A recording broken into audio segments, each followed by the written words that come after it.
Kami sih sebenarnya tidak mempermasalahkan siapa menjadi apa. Tapi yang menjadi pertanyaan teman-teman paling mendasar itu adalah representasi perempuan Papuanya. Kalau saya sih sebenarnya tidak melihat itu justru sebagai permasalahannya Kakak Raffi sama Nagita dengan saya tidak ada sama sekali. Dan juga mungkin fans-fans yang kan lumayan rame tuh ya Instagram saya. Tapi saya pikir itu juga bukan fansnya Rans. Tiba-tiba ada bapak-bapak satu. Nggak tahu dia pernah punya masalah apa di luar sana ya. Tunjuk-tunjuk saya. Dasar kamu orang Ambon, pembohong kalian. Saya juga mungkin minta maaf sama Kakak Raffi Ahmad sama Kak Nagita sama fans-fansnya mungkin. Keren juga nih disediakan Min. Untung saya belum kunyah. Saya kunyah berarti itu sama mulut penuh dengan tisu itu.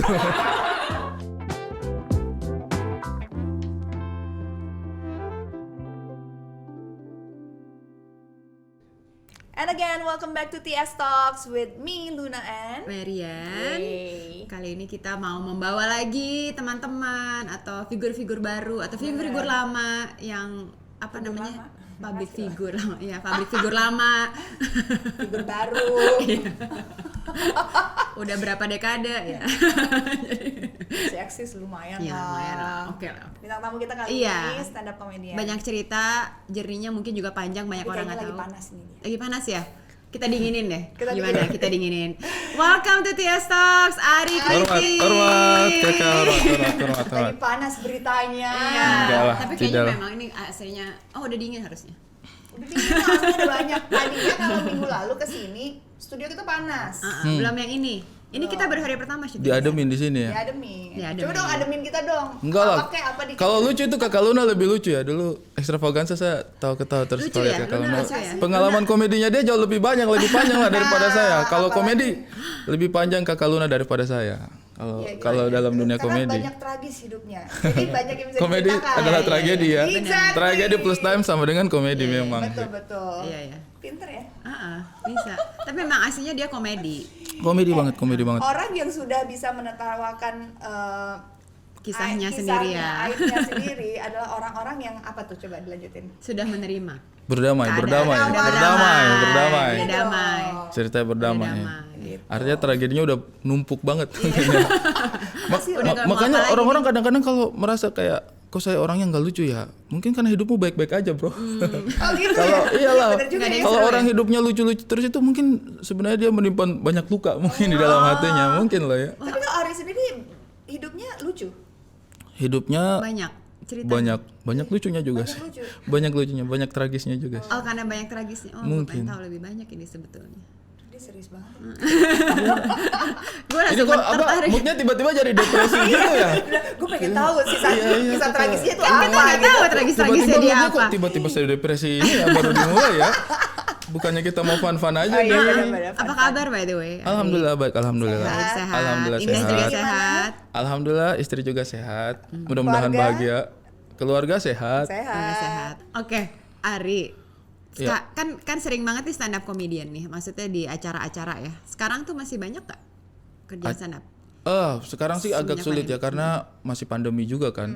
Kita kan kalau stand up comedian tuh kalau stand up ada sih beberapa yang stand up-nya itu online tapi kayak green screen, Kurang nggak ya, ada penonton. Beda ya? Gernya Bingung. nggak dapet Iya, ya. nggak dengar gitu. Takutnya lagi lag gitu, ketawanya Bener. telat gitu. Dan kita tuh kayak 50% energi kita itu kayaknya dari penonton. Betul. Jadi kalau sebenarnya stand up tidak ada penonton tuh kita sudah kehilangan 50% powernya kita sih. Jadi kadang-kadang juga kayak ya kadang-kadang kita kerjakan sebagai kerjaan tapi kan kalau ngelawak itu kan Harus dari hati juga ya. iya pekerjaan yang tidak bisa hanya dikerjakan aja gitu, nggak bisa sendirian kayaknya. Kita kalau nggak lihat respon orang terhadap hasil pekerjaan kita itu kayak ada yang hilang gitu.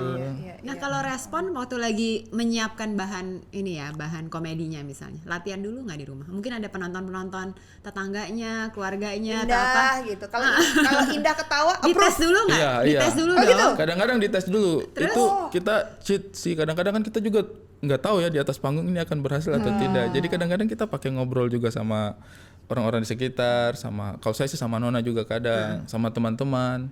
Sama kalau di stand up comedy itu ada namanya comedy buddy juga. Oke. Jadi comedy buddy itu teman yang kita percaya selera komedinya. Sehingga kalau kita ceritakan materi ini akan works nggak nih.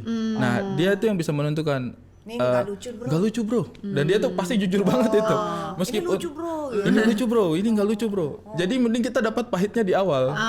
Kalau komedi buddy kita yang bilang, itu Ari nggak lucu tuh Ri. Kita sakit hatinya sama satu orang. Tapi kalau naik panggung terus orang tidak ketawa, aduh. Itu lebih sakit ya. Hatinya tuh jangka panjang. Teman kreatifnya, teman kreatif kalau lagi bikin bahan. Biasanya berapa lama kalau mau persiapan sebelum manggung nih misalnya? Biasanya kan kalau berdiri kalau misalnya lagi show berapa lama tuh 30 menit gitu maksimal sih 30 menit. Biasanya durasinya itu antara 15 sampai 30 menit sih. Persiapannya gimana tuh biasanya? Paling biasanya kita nulis materi. Kalau 1 jam itu biasanya spesial show dia. Ada 1 jam. Panji itu 2 jam lebih rata-rata. Kang Soleh itu yang paling lama tuh pernah 3 jam 10 menit apa. Kang Soleh itu. Kang Soleh lah, tahu lah Kang Soleh lah. Ada terus gitu ya. Ada apa? Kayaknya dia menyiapkan materi. Curiganya saya tuh Kang Soleh ketika show itu dia menyiapkan materi sejam, tapi karena panjangin ya, karena tiba-tiba ada. Karena dia jadi 3 jam lebih itu dia. Jadi kalau kita yang standar-standar sih untuk korporasi sih biasanya sih ya nulis konsep. Terus biasanya memang kita pakai materi yang dipastikan sudah pernah berhasil, karena kan nggak fair juga kalau misalnya materi coba-coba kita pakai di tempat yang sudah nge-hire kita kan pasti kayak tidak berhasil. Padahal dari awal kita sudah tahu ini berhasil apa enggak gitu. Tapi kalau kita pakai materi yang kita sudah yakin pernah berhasil, tidak berhasil di situ nggak apa-apa karena ya udahlah mungkin belum rezeki saya gitu untuk bisa berhasil, tapi setidaknya kita sudah coba sesuatu yang teruji gitu. Kalau yang nggak teruji itu bahaya gitu, maksudnya kayaknya nggak adil juga buat yang ngundang kita gitu. Paling persiapannya sih gitu sih, nulis doang, terus ngafalin. Itu lama kalau mau siapin 30 menit. Kalau paling berapa cerita gitu iya berapa cerita. Biasanya real life stories lah ya. Iya. Dan biasanya kan kita hanya mengulang lagi. Mengulang memorinya gitu, kayak kemarin saya bawainnya begini nih. Terus harus ingat lagi punchline-nya di mana, timingnya apa. Kadang-kadang kalau udah stand up, misalnya kita lagi sibuk yang lain, kadang-kadang tiba-tiba stand up itu kaku-kaku juga itu. Kadang-kadang salah ngomong kayak aduh belibet gitu. Benar-benar. Sering nggak sih pause gitu lupa gitu? Kan harus hafalan kan ini kan? Ada aja sih biasanya sih, kadang-kadang sih. Bisa improv sendiri lagi. Iya, biasanya juga yang suka bikin lupa itu kalau ada apa ya namanya, kayak distraksi gitu loh, kayak sesuatu yang orang tiba-tiba lewat. Kita lagi ngeset ceritanya itu kan kita paham banget dalam kepala kita gitu kan. Tiba-tiba ada apa jatuh gitu kayak apa tadi cerita saya gitu. Biasanya kalau blank sih kayak gitu-gitu aja sih. Very hard. Ya kayak acting juga kan ada timing, ada apa semuanya. Tapi kalau menurut Ari sendiri ya, yang kayak apa sih yang laku di Indonesia? Maksudnya komedi yang seperti apa? Menurut pandangan kamu lah. Kalau saya ya, bergantung sih menurutku ya Kak, segmen yang kita sasar yang mana. Kalau kayak misalnya segmen dewasa, korporasi kayak gitu, kebanyakan sih sukanya itu materi-materi yang smart gitu yang smart, yang nggak terlalu vulgar, tapi lucu gitu, yang mungkin ngorek-ngorek mindset orang banyak. Jadi mereka happy tuh kayak dengar-dengar, ya juga ya gitu. Nah, tapi materi kayak gini tuh kadang-kadang ya agak sulit kalau misalnya di masyarakat yang usianya lebih muda lagi mungkin. Biasanya mereka tuh pengen lebih fun lagi. Kadang-kadang sukanya yang vulgar, yang berani, yang kemudian mungkin kayak roasting. Kalau sekarang sih kayaknya sih yang lagi rame banget tuh yang roasting sih kayaknya sekarang sih semua pada roasting orang ya. Pada roasting semua kayaknya materinya gitu. Siapa yang pernah di roasting sama Ari? Saya emang kan itu ada tipe-tipe kan, ada orang yang komedinya yang tipenya dia roasting, storytelling, ada yang storytelling. Betul. Kalau Ari pernah nggak sih? Roasting juga pernah. Waktu itu kita ada event satu sesi gitu pas promonya film Susah Sinyal. Waktu itu apa dimintanya untuk roasting. Iya, Ernest ya? Iya, Ernest. Saya roasting waktu itu apa? Kakak Gading Martin. Roasting Kakak Gading. Marah nggak deh? Enggak lah ya. Enggak, karena ketawa kan? Iya, ketawa-ketawa, tapi ada satu materi yang cukup sensitif yang saya kayak aduh bawain enggak ya, ini lucu sih, maksudnya seru sih, tapi jangan sampai dia enggak enggak nyaman dengan materi. Saya tanya, jadi di backstage saya tanya, Kakak Gading, saya boleh ambil angle ini enggak? Saya bahas tentang ini. Gading denger kayak terus dia ngakak gitu kayak, wah PA lu Rih, ya udah bawain gitu. Minta izin dulu. Minta izin. Jadi kalau saya sih aman. Kalau saya sih tipenya minta izin sih, karena kan bagaimanapun juga kan ini melibatkan perasaannya orang, dua juga melibatkan pandangan publik kan. Jadi roasting itu kan tipis-tipis kita itu ada unsur apa namanya ya, tipis-tipis menghina, tipis-tipis mempermalukan gitu. Iya, emang benar menjatuhkan sebetulnya. Nah, pernah nggak sih ada momen gitu lagi bercanda-bercanda gitu terus digampar sama orang gitu? Atau ada. Saya pernah di mall waktu itu. Di mall. Saya waktu itu di mall stand up, terus lagi cerita, tiba-tiba ada bapak-bapak satu. Nggak tahu dia pernah punya masalah apa di luar sana ya. Tunjuk saya. Dasar kamu orang Ambon, pembohong kalian. Kamu Ambon pembohong. Begitu kan. Bawa suku, bawa. Iya, saya kan kayak ada apa nih orang ya. Terus karena maksudnya kan orang udah ngundang kita, jadi saya selesaikan perform saya dulu gitu kayak orang Ambon kamu Ambon yang tukang tipu kamu. Saya diam aja, saya lanjutkannya stand up-nya saya. Terus pas dia saya selesai gitu, dia udah nggak ada tuh. Tapi saya masih sempat lihat dia agak kejauhan tuh. Saya kejar. Oh iya. Saya kejar orangnya, bapaknya kan. Saya mau kasih tahu saya bukan orang Ambon, pas saya orang Buton. Mau ngebenerin doang. Tapi nggak ditanya. Bapak kalau ada masalah nggak ketemu orangnya tapi nggak ketemu orangnya. Padahal kalau ketemu saya cuma meluruskan, Pak, kami memang sama-sama hitam keriting tapi tidak semuanya Pak. Jangan disamain ya. Jangan disamain. Beda-beda mungkin bapak-bapak yang waktu itu yang pernah marah-marahin Ari gitu, kamu orang ini di mall, coba Ingat DM wajah aja saya gitu, kira-kira ada masalah apa? Sudah saya meluruskan Pak. Mungkin kalau Bapak punya masalah dan saudara di luar sana, jangan generalisir semuanya orang gitu. Enggak lah, harusnya nggak boleh. Iya nggak boleh. Mungkin dia ada ras, betul. Mungkin dia lagi ada problem pribadi mungkin. Benar. Pas lihat saya yang stand up, ini saatnya melampiaskan pada orang ini. Kayaknya dia lihat muka saya, orang ini gampang dibully deh. Coba gitu ya. Coba. Tapi gue penasaran banget nih ya. Biasanya tuh stand up comedian kalau udah lagi show, lagi di panggung tuh kan lucu banget ya. Iya. In real life sehari-harinya. Iya sih serius sih tadi. Sehari-harinya. Apakah sebetulnya kan ada loh orang yang seharinya emang bercanda aja gitu terus kan seharian. So, what is the real Ari? Iya. Pengen tahu. Harus tanya Nona kalau ini ya. Kalau saya sih selalu merasa manusia itu kompleks ya. Kalau saya bercanda sih mungkin orang yang kategorinya cukup fun, bercanda aja. Kalau maksudnya ini menilai diri sendiri aneh banget sih, tapi ya udahlah ya. Saya ditanya ya. Apa? Coba. Ya, aneh banget. Aneh banget setelah saya menjelaskan kok kayaknya saya aneh banget ya menilai diri saya sendiri ya. Juga ya. Tapi mungkin saya berasa sih kayak saya sebenarnya cukup santai. Cuman menurut saya manusia itu kan kompleks ya. Jadi mungkin ada beberapa hal yang menjadi concernnya dia. Mungkin ada beberapa hal yang menjadi concernnya dia ketika keranas itu mungkin dia akan serius gitu kayak karena itu menjadi perhatiannya dia. Katakanlah misalnya kayak Ko Ernest mungkin masalah keluarga. Ko Ernest itu kalau diajak ngomong masalah keluarga dia tuh concern banget, serius banget. Masalah anak, masalah hubungan suami istri dia tuh pasti serius gitu. Terus mungkin Panji masalah nasionalisme, pasti dia akan serius. Atau mungkin Kang Soleh masalah Kang Soleh kayaknya nggak pernah serius ya. Itu agak unik sih itu ya. Itu. Serius-seriusnya pasti ada tiba-tiba belok kemana gitu. Jadi menurut saya komedian sih pasti ada ya, yang namanya manusia ya. Ada bagian seriusnya. Kalau berarti dia komedian terus tiba-tiba ketemu, kok kamu nggak lucu, lagi nggak kerja gitu, tiba-tiba kita dipaksa lucu. Betul. Banyak ini. Kalau Ari seriusnya apa? Tadi kan masing-masing komedian tuh udah ada. Saya tahu nih ini urusannya masalah. Aku juga kayaknya tak. Masalah identitas ini masalah identitas ini ya. Masalah yang lagi rame kemarin katanya. Mungkin ini kesempatan juga mungkin untuk ngejelasin ke kita juga kan nggak terlalu paham ya. Iya. Apa sih latar belakangnya sih Rip, pengen tahu. Mungkin ceritain dulu. Kalau saya sih sebenarnya sih memang mungkin karena saya berasal dari Indonesia Timur ya, ada beberapa keresahan lah tentang bangsa dan negara kita ini gitu. Dan mungkin kalau ngobrol masalah itu bukan baru 1-2 tahun ini kali ya, mungkin dari zaman dahulu karena saya juga lahir besar di sana, kemudian merantau ke tanah Jawa, melihat bahwa ada hal-hal yang belum bisa kita capai sebagai satu kesatuan kebangsaan gitu. Yang mana hal-hal ini menurutku mulai dari hal yang paling sederhana sampai hal yang paling mungkin kompleks harus kita cari sama-sama gitu, harus kita upayakan bersama-sama.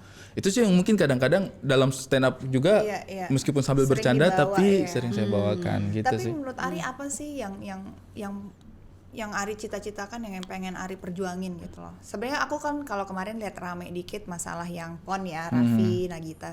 Sebenarnya ya kamu juga temanku, Raffi, Gigi juga teman. Aku penonton aja gitu. Maksudnya pengen tahu gitu dari sudut pandang Ari gitu.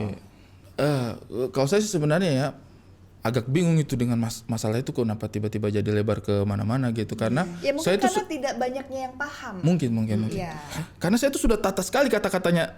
Aduh, ini bagaimana cara mendelivery ini agar pesannya sampai tapi tidak kayak katakanlah tidak menyerang tidak atau mungkin tidak menjatuhkan gitu. atau memecah belah bangsa atau apalah pokoknya. Karena sebenarnya kalau secara kronologis itu sudah disuarakan seminggu sebelumnya. Kalau kita lihat nanti postingan-postingannya teman-teman itu sebenarnya seminggu sebelumnya itu teman-teman udah banyak yang berkoar. Betul. Seniman dari Papua beberapa bukan berkoar, udah banyak yang mengutarakan opininya. Betul, yang aspirasi itu sudah disuarakan oleh teman-teman dari seniman Papua seminggu sebelum saya sampaikan. Tapi iya, karena tapi saya kok lewat-lewat aja gini. Terus akhirnya saya dihubungin sama beberapa orang, kayak adik, ini abang-abang juga gitu, kayak adik, tolong sampaikan dulu Kak, bagaimana ini kita sudah ya mungkin mereka juga sudah melakukan koordinasi atau apa, tapi mungkin tidak sampai gitu aspirasinya. Akhirnya saya coba suarakan aja gitu. Tapi apa sih yang paling Ari dengan teman-teman tentunya di Papua yang paling keberatan dengan ikon itu sendiri gitu loh? Kalau kami sih sebenarnya tidak mempermasalahkan siapa menjadi apa. Tapi yang menjadi pertanyaan teman-teman paling mendasar itu adalah representasi perempuan Papuanya. Itu saja. Kita kalau misalkan gini, sorry aku potong aja. Kalau misalkan ada Gigi dan satu misalkan siapa ya? Noella misalnya. Noella gitu. Iya. Itu tidak masalah. Sama sekali tidak masalah. Dan itu sebenarnya sudah kita jelaskan dari awal, cuman mungkin ada miss. Mungkin karena memang yang tampak di permukaan kan kakak Nagita. Jadi kesannya seakan-akan, oh ada apa nih dengan Nagita? Padahal sebenarnya bukan yang ada, tetapi yang tidak ada. Itu sebenarnya saya juga bingung apa saya mungkin kendala komunikasi sehingga itu tidak nyampe atau apa ya, bagaimana cara menyampaikannya. Karena kan kalau tulisan teks itu kan tidak ada intonasinya, betul-betul mungkin kayak. Cuma saya sudah waktu saya posting itu saya sudah hati-hati sekali, maksudnya kayak kami itu kayak berterima kasih juga Kakak Raffi sama Kakak Nagita mengupayakan sosialisasi itu. Betul. Cuma mungkin pada beberapa post kita berharap ada perempuan Papua. Itu sudah saya jelaskan gitu. Cuman ya kalau saya sih sebenarnya tidak melihat itu justru sebagai permasalahannya Kakak Raffi sama Nagita dengan saya tidak ada sama sekali. Dan juga mungkin fans-fans yang kan lumayan rame tuh ya Instagram saya. Tapi saya pikir itu juga bukan fansnya Rans. Entah kenapa kalau saya sih tidak merasa kayaknya ini bukan fansnya Rans deh. Soalnya kata-katanya, kemudian angle-nya mereka itu selalu sama gitu. Kayaknya ini entah kenapa ya perasaan saya kayaknya ini buzzer deh. Saya merasa kayaknya ini pengen diramein sama buzzer doang deh. Mungkin bisa aja. Dan juga sih untuk saya pribadi sih meskipun katakanlah kemarin cukup hangat, tapi saya tidak melihat bahwa itu fansnya Raffi Ahmad sama Nagita Slavina. Karena menurutku fansnya teman-teman kan 50 juta ya. Yang menghujat saya itu 20 ribuan. Itu berapa persennya? 0,001 gitu. Kalau dirangkum sebetulnya yang Ari mencoba sampaikan adalah hanya kekurangan representasi wanita Papua. Perempuan Papua, benar itu aja. As simple as that. Iya. Gitu. Jadi makanya orang-orang juga pada nanya, lah kenapa nggak dikomunikasikan sama Bang Raffi sama Nagitanya dulu? Ya karena nggak ada masalah sama mereka gitu kayak mereka juga nggak ngerasa terserang. Menurutku sih kayak karena nggak ada masalah, kayak misalnya konfliknya bukan di situ. Konfliknya itu kayak pertanyaan menegur dari panitia si PON itu mungkin sendiri, gitu. Dan kita kemarin akhirnya sudah diskusi publik juga sama Pak Roy Letlora juga yang ya itu ketuanya PB PON juga, ketua 1 atau ketua 3 kalau nggak salah, ketua 3-nya PB PON mungkin ya, itu bagian marketingnya. Pak Roy juga yang menyampaikan kepada kami kayak sekarang teman-teman PON sedang menggodok kehadiran perempuan Papua untuk nemenin Kakak Boas, kemudian mungkin sama Kakak Raffi sama Nagita. Jadi sebenarnya sih progres lah ya. Ada solusi Progres. Kemarin disuarakan. Iya, karena menurut saya sih itu bukan hal yang, maksudnya inilah momen yang paling bagus lah untuk kita melihat bahwa kita itu beragam gitu. Betul, setuju. Apalagi kan kayak beauty standard kan, mungkin Kakak Luna juga kan sering ngomongin itu juga kan, bahwa sebenarnya sih standar kecantikan itu bukan hanya apa yang umum diketahui orang, tapi perbedaan itu adalah juga menghadirkan kecantikan yang berbeda gitu, yang lain gitu. Makanya kita sih pengen lihat profil perempuan Papua, mungkin yang rambutnya keriting, yang kulitnya sedikit lebih gelap, dengan kecantikannya sendiri. Itu sih sebenarnya yang kita rindukan gitu. Jadi kalau kami sebenarnya sih sama sekali tidak mempermasalahkan, kita mendukung PON ini dan kita bangga sekali lah, maksudnya Papua dengan situasi yang sering kali orang dengar tetap dipercaya, tetap didorong untuk menjadi tuan rumah. Kami semangat sekali. Kemudian Kakak Raffi dan Nagita juga yang punya jangkauan sosial media yang sangat luar biasa. Kami terima kasih sekali mau membantu gitu. Cuman satu hal yang kami inginkan sih sebenarnya hanya agar Indonesia yang beragam ini bisa juga direpresentasikan dengan perbedaannya gitu. Jadi ada keragaman itu tampil gitu. Setuju. Wah, ini orang Papua pada senang pasti juga kan. Dan ini berlaku untuk semuanya ya. Harusnya kalau misalkan nanti ada PON misalkan di Kalimantan, kita lihat mungkin atau ada di Maluku, atau ada di Sulawesi, atau bahkan di Bali, di Lombok, bahkan di Sumatera, harusnya setidaknya ada satu ikon juga yang hadir di situ. Merepresentasikan masing-masing ini ya. Kalau bisa ya setiap PON gitu di pulau atau di daerah masing-masing itu dari Sabang sampai Merauke hadir semua. Betul. Itu keren kalau kayak gitu ya. Jadi kemarin juga kita sudah ngobrol sama Pak Roy Letlora itu, istilah ikon ini juga sebenarnya kita tidak permasalahkan sama sekali gitu, tetapi mungkin hanya branding aja sebenarnya. Lebih dilibatkan lah. Jadi istilah icon itu sebenarnya dipakai untuk sebagai branding aja. Cuman mungkin ada miskomunikasi di antara karena kan kita rakyat biasa ya. Maksudnya kita juga terimanya hanya dari berita aja gitu. Nah, kalau pandangan umum kan icon itu pasti punya hubungan kultural gitu. Ini yang sedang kita dorong juga gitu. Dan kalau kami sih pastinya sih berharap dengan hadirnya misalnya representasi perempuan Papua, keberagamannya Indonesia itu jadi lebih berasa gitu. Sesimpel itu sih sebenarnya. Benar. Duh, setuju. Ternyata cuma bisa serius juga kan dia. Ini serius karena ini merupakan kegelisahan dari seorang Ari gitu. Yang mungkin dirasakan juga sama banyak orang-orang yang mungkin tidak pernah ditonjolkan di daerah-daerah di Indonesia yang lain. Benar banget. Tapi selain masalah PON kemarin ini ya, bukan masalah ya, udah selesai. Iya, udah selesai. Dan lagian ini menurut aku sih bukan masalah ya. Sama sekali sebenarnya tidak ada. Miskom. Ini bukan masalah yang harus diributkan, yang harus saling menghina, harus saling bersiteru. Aku rasa sih semua namanya suatu sedikit perbedaan itu kalau bisa diselesaikan dengan solusi dan baik-baik ya harusnya bisa berdamai dan semua jadi happy lah. Pasti insya Allah, mudah-mudahan ya. Amin. Nah tapi kalau misalkan aku pengen nanya lagi, selain kita bicara soal kegelisahan yang PON, apa sih yang paling Ari pengen perjuangin gitu? Kalau saya pengen perjuangkan ya. Kan ini PON salah satunya lah yang kita bicara soal tadi itu. Tapi kan sebenarnya bigger picture-nya kan ada dong. Betul. Kalau saya sih menurut saya mindset ya. Mindset. Karena misalnya dengan kasus yang inilah, ini mungkin simple gitu kasus. Masalah istilah doang. Masalah kayak aku juga tadi kan Ari maksudnya kok gini aja, tapi kan, ternyata sebenarnya pas dijelasin make sense juga gitu. Jadi kalau untuk saya pribadi misinya saya sih mungkin mengubah paradigma ya, cara berpikir, mindset kita antara satu dengan yang lain gitu. Kayak selama ini kan Indonesia Timur itu banyak label tertinggal, tidak mampu, sulit dan lain sebagainya gitu. Nah, menurut saya sih kita harus memberikan peluang sebanyak-banyaknya gitu untuk melihat kemampuan potensinya. Setuju. Bukan terus-terusan kayak disuapin, kayak dipandu terus, tetapi justru menempatkan di posisi utama gitu. Kayak katakanlah anak kecil lah, kita melihat anak kecil masih belum bisa jalan gitu. Nah, kita kan nggak bisa terus-terusan pandu atau dorong pakai kursi atau apapun gitu. Pasti kita pada momen tertentu membiarkan dia untuk jalan gitu, kasih kesempatan dia untuk jalan gitu. Nah ini sih yang saya rasa sih ketika kita melihat Indonesia Timur itu banyak ketertinggalan, Tetapi di satu sisi kesempatan-kesempatan yang harusnya hadir untuk mereka juga tidak kita berikan gitu. Jadi bagaimana ketertinggalan ini bisa selesai ketika misalnya kesempatannya juga tidak diberikan gitu.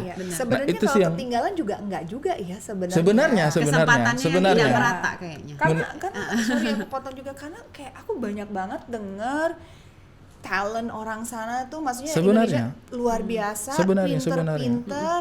Artinya tinggal butuh didorong aja, butuh dikasih tempatnya aja gitu. Kesempatannya tidak merata. Itu yang saya rasa sih. Semua punya potensi yang sama. Betul. Jadi stereotip itu sih yang sedang kita, yang kalau saya pribadi ya, secara individu ya, kayak ayolah kita sama-sama gitu. Dan saya sih kemarin ya terketuk dengan lagunya Frank Sahilatua juga gitu. Yang Suara Kemiskinan. Nah, itu ada satu part liriknya itu yang harus ada perubahan. Dia liriknya itu kami tak mau bersalah pada anak-anak cucu. Harus ada perubahan, harus ada perubahan. Jadi untuk saya pribadi itu lirik yang sangat masuk di hatinya saya. Kayak saya tidak bisa nih. Saya harus bikin sesuatu dari bagian terkecil sekalipun untuk mendorong terjadinya perubahan. Karena saya tidak mau bersalah sama anak-anak cucunya saya. Kalau hari ini saya tidak bikin sesuatu apapun, sekecil apapun ya, dan mendorong perubahan itu, mungkin anak-anak cucu saya juga akan ada di posisi saya hari ini. Artinya tidak ada perubahan. Masalah yang terjadi di kita hari ini mungkin akan kita wariskan lagi gitu. Nah, itu yang saya dengar lirik lagunya Frank Sahilatua itu kayak iya, selama ini kita kayak banyak diam, banyak pasrah, banyak kayak menyuarakan aspirasi aja kita takut loh kakak. Kita takut gitu. Mungkin nggak tahu juga gitu mesti ngapain, Ri. Mungkin kayak gini. Kita berpendapat beda dikit daripada gue dibully, capek. Itu kadang-kadang bukannya kita nggak mau nggak mau melibatkan diri atau tidak mau, tapi kayak terlalu banyak criticism yang didapat, jadi membuat orang tuh jadi kayak ciut kan, bukan ciut jadi sih, menahan jadi kayak aduh capek deh urusan gitu, karena itu kan membutuhkan energi yang luar biasa untuk ngademin seperti itu. Apalagi kan kalau kita berpikir juga kan kadang-kadang dampaknya ke kita secara langsung tidak ada gitu. Tapi mungkin dengan kita bersuara kita bisa menyentuh banyak orang yang butuh disentuh gitu. Karena kalau aku pikir-pikir kemarin ya, agak sulit untuk mengharapkan perempuan Papuanya atau seniman Papuanya sendiri untuk bicara untuk masalah ini. Saya sudah bicara sama teman-teman seniman juga tuh, kayak iyalah mereka pasti punya dignity juga gitu. Ketika mereka menyuarakan ini kan akan ada muncul kesan kayak cari panggung karena bukan lu ya, karena jadi kayak ini tricky ada menghindari gitu. Jadinya ya. Itu jadi kayak ini sesuatu yang dilematis juga gitu. Padahal menurutku sih ya udahlah, pada akhirnya ya kita sampaikan aja gitu. Kayak label gitu buat Ari untuk berani menyampaikan sih.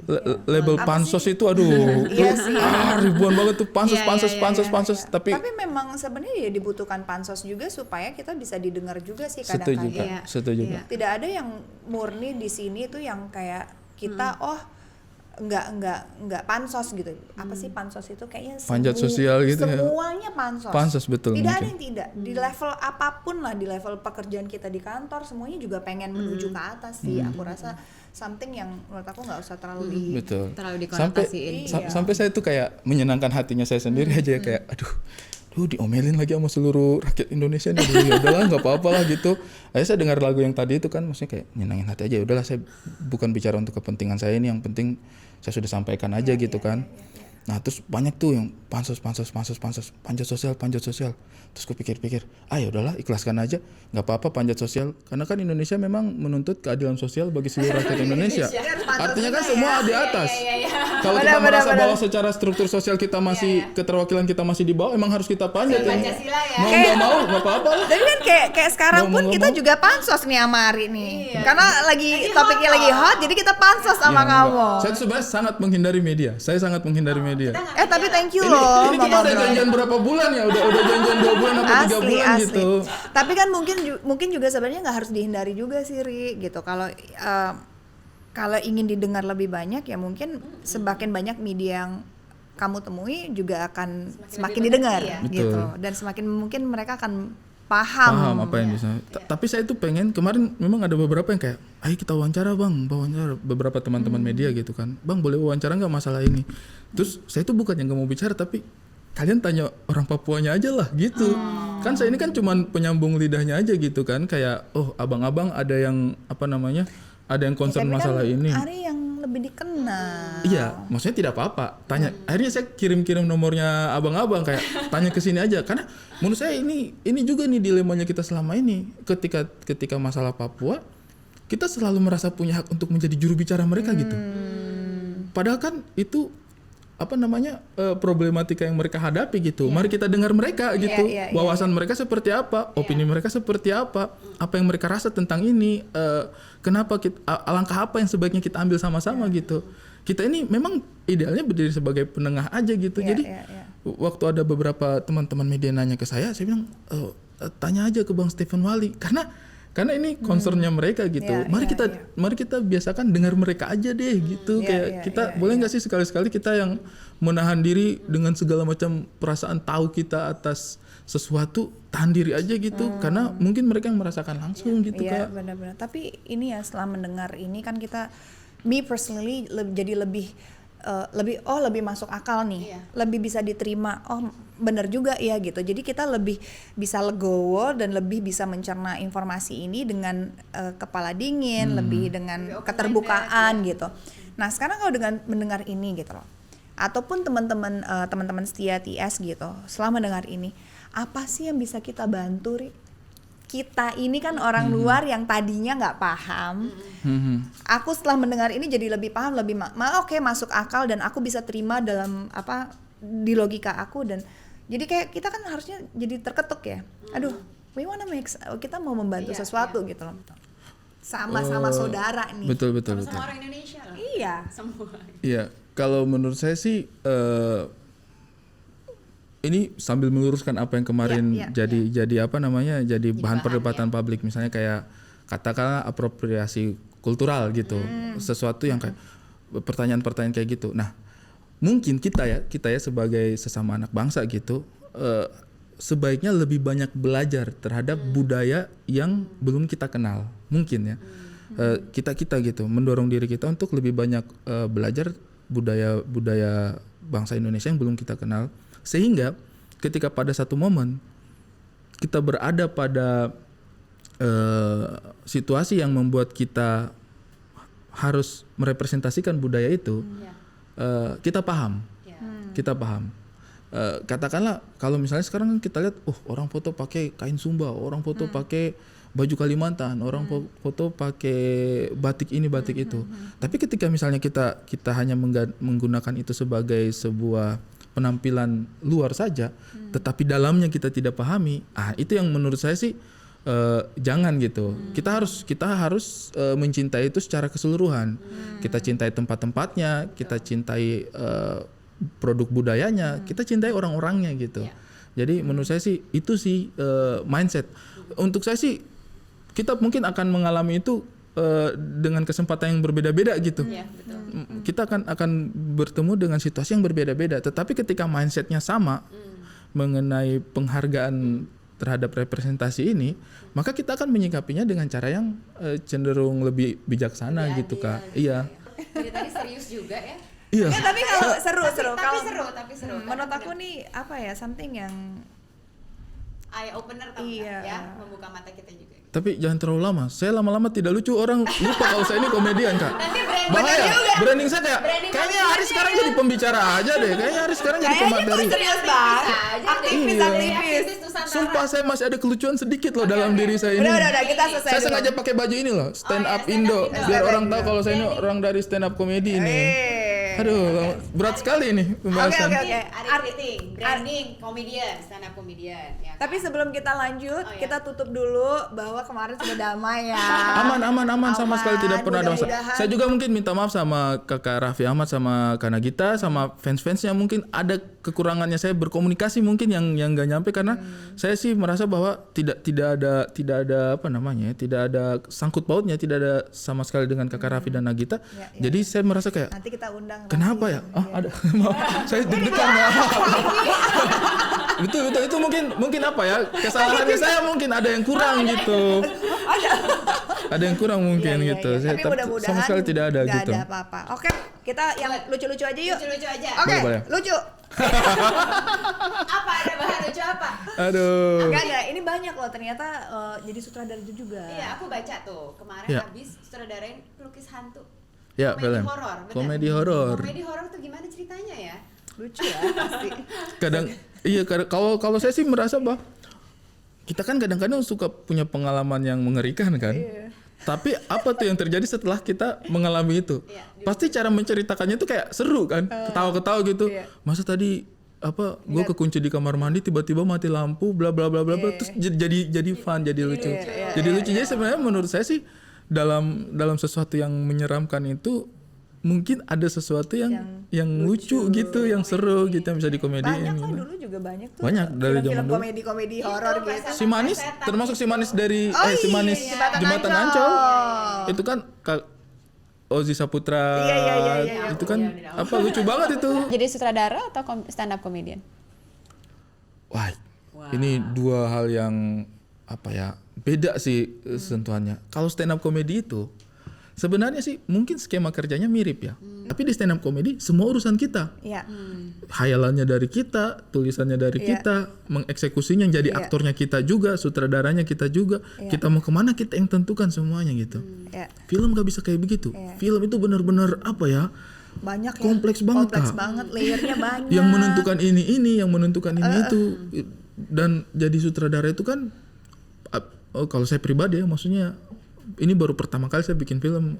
Kapok? Tapi kapok sih mungkin enggak ya, seru sih, tapi itu memang sulit sih. Itu bukan sesuatu yang sederhana sih bikin film itu. Kita harus dengar ini, dapat masukan dari itu, kita juga harus memikirkan ini. Dan eksekutornya itu bukan kita. Kalau kayak stand up tadi kan eksekutornya kita. Jadi kalau kita salah omong, ya salah kita. Ini ada aktornya gitu. Jadi harus ada proses transfer informasi itu loh. Transfer informasi itu yang jangan sampai miss nih. Ke semua elemen gitu, ke lampu, ke artistiknya, ke aktornya utamanya gitu. Setuju banget. Itu apa namanya ya? Teknik skill untuk menyampaikan informasi itu penting banget ternyata saya rasa. Kalau di stand up mah kalau nggak lucu kita turun nyesal sendiri gitu kayak. Saya salah ngomong lagi gitu, saya salah ngomong lagi gitu. Tapi kalau dalam film itu kesalahannya kita itu karena kita gagal mentransfer gitu. Mentransferkan informasi dan vision kita. Iya. Masalah lighting, masalah shots, masalah acting, masalah timing. Betul. Apalagi komedi kan itu berhubungan juga dengan kan. timing Juga, kan. iya. Wah, luar biasa itu jadi sih. Emang kompleksitasnya agak berbeda. Komedi jadi kalau itu lebih susah sih memang. Tapi experience-nya luar biasa. Experience-nya beda sih. Rencana bikin film lagi ada ke depan. Nona yang main. Kok ketawa? Ya kan istri sendiri pemain film. Itu pasti akan menjadi sesuatu yang sensasional ya. Tapi sensasional. Karena kan pasti yang dijual sensasinya kan. Wah, ini pertama kali main film nih antara. Keren dong. Ya, tapi kalau saya sih enggak sih, kayaknya belajar aja dulu deh. Setelah bikin kemarin pertama itu saya nonton lagi itu kayak kurang ini. Aduh, kenapa tapi saya bikin? Tapi emang selalu begitu. Itu kan proses belajar. Gue juga kalau waktu bikin film kayaknya shotsnya jelek ya ampun. Tapi ada rasa nagih. Ada sih tipis-tipis. Mungkin sama Nona mungkin juga Komen Nona apa yang datang aja. Nona komennya apa? Kalau yang apa filmnya? Dia happy dia. Dia senang. Happy dia. Dan itu ternyata menyenangkan sekali gitu. Meskipun cuma satu orang yang kan saya kan rilisnya pas pandemi Kak. Jadi platform di OTT. Jadi kehilangan lah momen-momen premier, momen-momen lihat poster kita di XX1 gitu. Nanti itu deh. drop tuh. Iya, sempat drop saya kayak aduh, film pertama saya kok ini sedih juga, maksudnya kita biasanya rame-rame di bioskop. Tapi Nona bilang wah filmnya dia suka filmnya obat banget gitu. Iyalah, apalagi berikutnya apa nih project-project? Sementara sih masih nulis dulu sih. Masih baru nulis dulu. Mudah-mudahan karena kan kita sambil tunggu situasi juga membaik ya, masih ada pandemi ini. Bioskop juga masih belum 100% kan. Jadi kita masih tunggu geliatnya kembali lagi. Kita mau masuk ke segmen terakhir kita yaitu fakta atau dusta.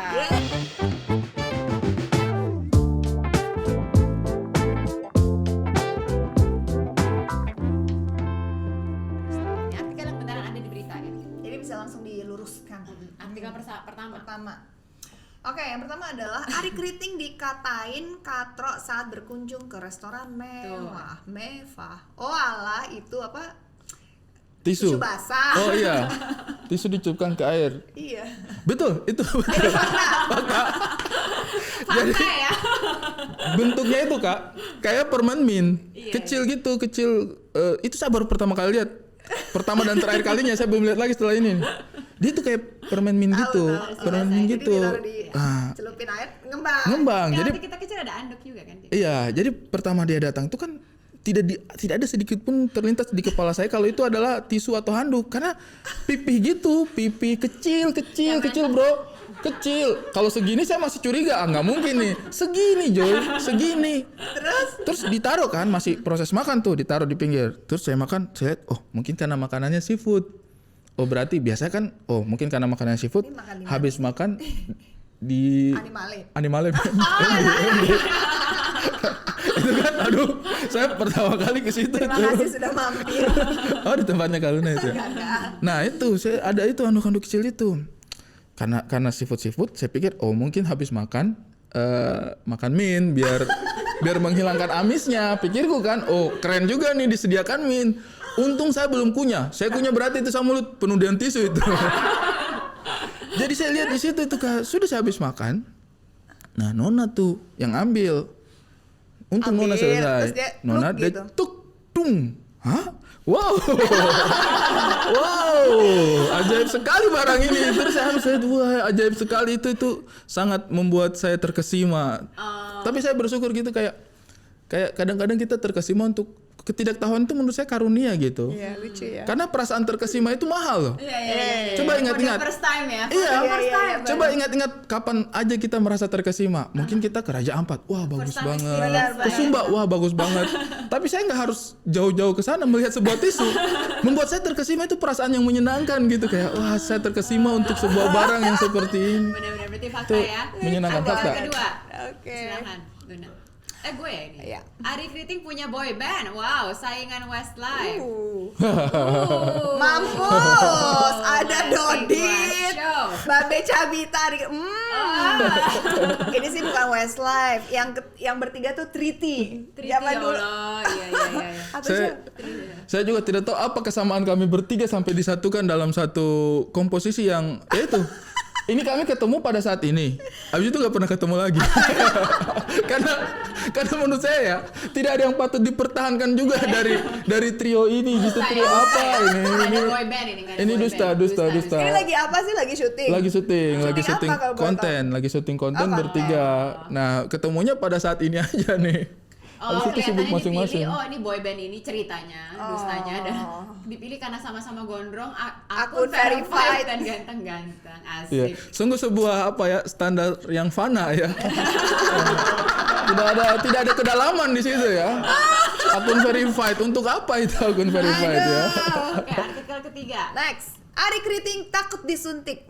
Fakta atau dusta? Fakta. Ada waktu vaksin kemarin. Saya paling takut sekali suntik. Takut sekali suntik. Kemarin? Ya mau tidak mau harus dijalani. Sakit nggak? Enggak kan? Sakit sih tidak, cuma ngeri. Ada sesuatu yang sakit, ada sesuatu yang ngeri gitu kan. Itu dua hal yang berbeda, tapi itu membuat kita takut gitu. Tapi itu mungkin alhamdulillah yang bikin saya nggak narkoba. Ada untungnya saya itu takut banget sama jarum suntik. Jadi kalau ada yang bilang Ari tuh narkoba tuh enggak mungkin. Saya takut jarum suntik. Bukan udah saya suntik sendiri aja. Ikat di sini gitu enggak. Aduh coy. Jadi tapi memang saya takut jarum suntik ya. Menurut saya itu sesuatu yang cukup mengerikan. Tapi saya pasrah gitu kayak ya udahlah harus saya hadapi. Tapi mengerikan, maksudnya takutnya itu ya ancang-ancang gitu kayak. Tapi kalau udah masuk ya udah. Iya kayak gitu. Minggir-minggir sampai akhirnya diam gitu. Itu dulu kan apa ya? Sekarang kan pakai itu apa namanya? Swipe ya. Oh, ini. Dulu kan itu yang pakai serotonin tuh. Oh, itu yang tes COVID-nya. Serologi. Serotonin apa ya? Ada tuh istilah itu. Serologi. Itu kan hormon ya. Iya, serologi kok serotonin. Nah, itu tuh dilema banget itu antara dapat callingan sama harus disuntik. Kayak aduh ini dapat callingan sih kerjaan tapi harus disuntik gitu kayak aduh dilema banget. Kalau orang Sulawesi susah kalau sama suntikan. Kenapa? Karena kami itu kayaknya ditusuk tapi tidak balas itu konsep yang tidak ada. Ditusuk tapi tidak balas itu konsep yang salah tuh. Ya, nggak ngerti. Enggak, maksudnya nggak usah ngerti. Oke, artikel keempat, yuk. Oke. Ari Kriting nggak mau tahu jumlah honor, masa? Hah? Fakta Wow, ini atau foto dusta? kapan, Ri? ya ampun, ini tahun berapa ini foto nih? Ya Allah, Ri. Menurut Jadul Ari Kriting banget akan ya? menjadi beban jika ia mengetahui honor Ini yang diterima 2018 dari pekerjaan. Oh iya, Benar nggak 2018. nih? Fakta atau dusta? Fakta. Gimana coba? Nggak Fakta. mau tahu. Nggak mau tahu. Iya. Jadi insya Allah saya punya manajer itu di Pak Andika adalah orang yang cukup jujur di dunia ini. Cukup.